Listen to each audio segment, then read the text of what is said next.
الحمد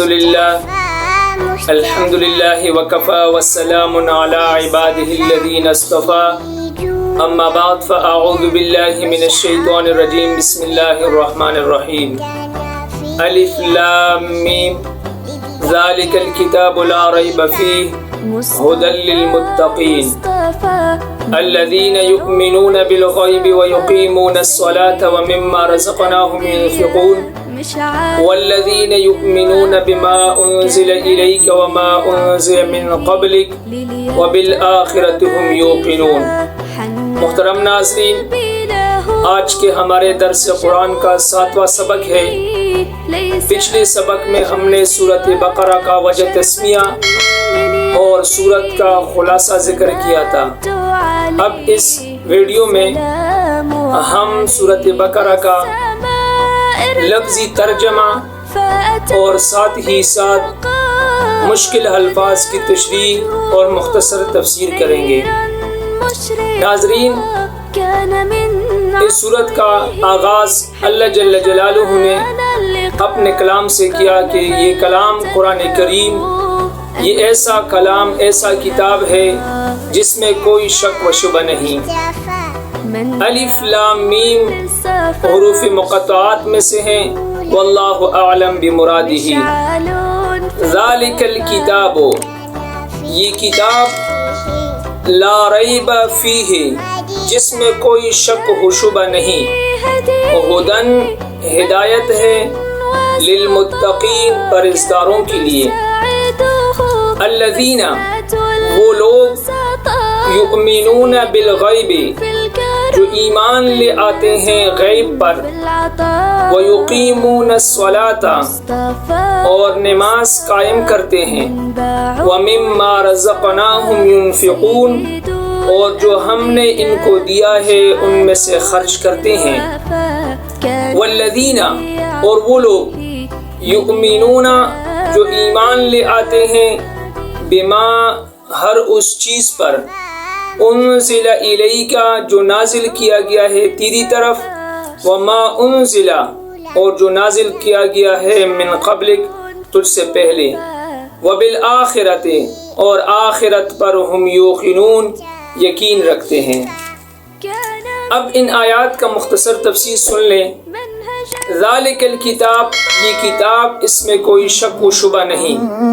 قرآن کریم اللہ جل جلالہ کا کلام اور اللہ جل جلالہ کا کتاب ہے جس میں کوئی شک و شبہ نہیں۔ انسان کا کوئی بھی کتاب ہو، جس موضوع پہ بھی ہو، وہ شک و شبے سے بالا تر نہیں سمجھا جائے گا۔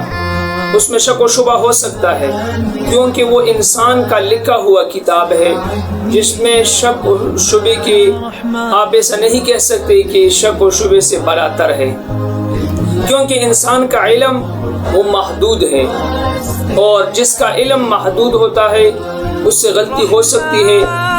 کتاب کا عام دنیاوی کتاب ہو یا دینی کوئی کتاب ہو تو وہ اس کے اپنے ظن کے مطابق صحیح ہوتا ہے، اور اپنے ظن اور اپنے گمان کے مطابق وہ اپنے ذاتی گمان پہ یہ کتاب لکھ لیتا ہے۔ اس کے علاوہ جو اللہ جل جلالہ کا کلام ہے وہ اللہ تعالیٰ کے ذاتی کلام ہے، اور اللہ تعالیٰ کا علم لامحدود علم ہے۔ تو لامحدود علم، اس وجہ سے ہم یہ 100% کہیں گے کہ اس میں کوئی شک و شبہ نہیں ہے۔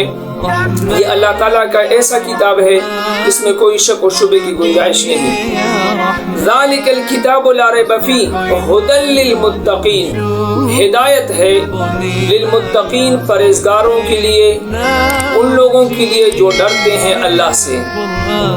ابھی قرآن یہ سیدھا راستہ دکھاتا ہے اور دکھایا ہے سب کو، چاہے وہ مسلمان ہو یا کافر، ہر ایک کو قرآن نے سیدھا راستہ دکھایا ہے، لیکن نتیجے کے اعتبار سے وہی لوگوں کے لیے یہ ہدایت ہے، اور فائدہ وہ لوگ اٹھاتے ہیں جو اس کی ایمان لے آتے ہیں، ان کے احکامات پہ عمل کرتے ہیں اور ان کے تعلیمات کو اپنی زندگی میں لے آتے ہیں۔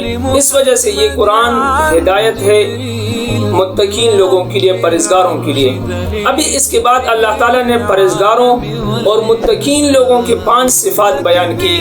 آج کے اس ویڈیو میں ہم مختصر ان 5 صفات کو ذکر کریں گے، آئندہ انشاءاللہ اس میں تفصیل کریں گے۔ اللہ تعالیٰ پہلی صفت مومنین کی یہ بیان کرتے ہیں کہ یہ غیب کی چیزوں پہ ایمان لے آئے گا۔ ابھی غیب کی چیزیں کیا ہے؟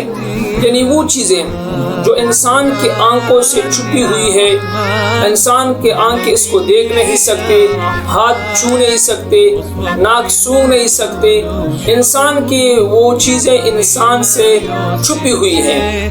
صرف قرآن کریم میں اللہ تعالیٰ نے وحی کے ذریعے سے وہ بیان فرمائے ہیں۔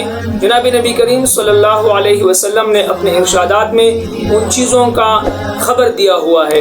تو یہ غیب کی چیزیں ہیں۔